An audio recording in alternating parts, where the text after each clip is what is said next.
I'm Jeremy. Today we're learning about rock climbing at Brooklyn Boulders Queensbridge, and this is day one.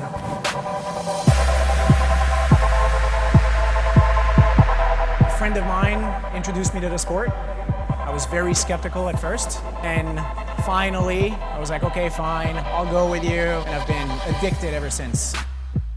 So the easiest way that I can explain to people that have never done it, the difference between bouldering and rope climbing, I personally boulder. If you're more like an endurance type, ropes will probably be your speed. If you tend to prefer short, quick, exciting bursts of energy, where all your power and your focus is required within like 10 to 15 seconds, then the sport of bouldering is definitely for you. So there's a few basic things that you should know. Wear comfortable clothes. You've got really long nails.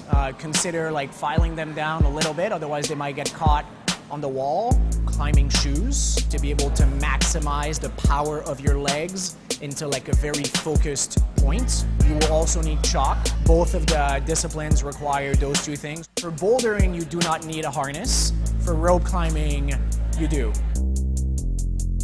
When you get there on the first day, you'll get a pretty quick lesson, like a pretty quick how-to in terms of how to actually get up the wall.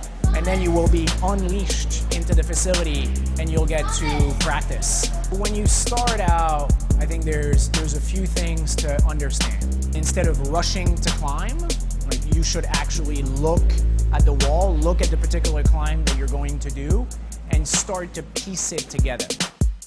The first time can be a little bit intimidating, it can be a little bit frustrating, so like mentally you should be prepared to have some failures and you should embrace that failure because that's what allows you to grow.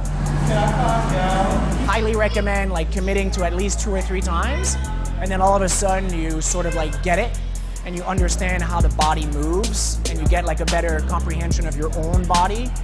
You start to understand like the psychology of climbing, the emotion behind it, and then you start to get much better, much faster.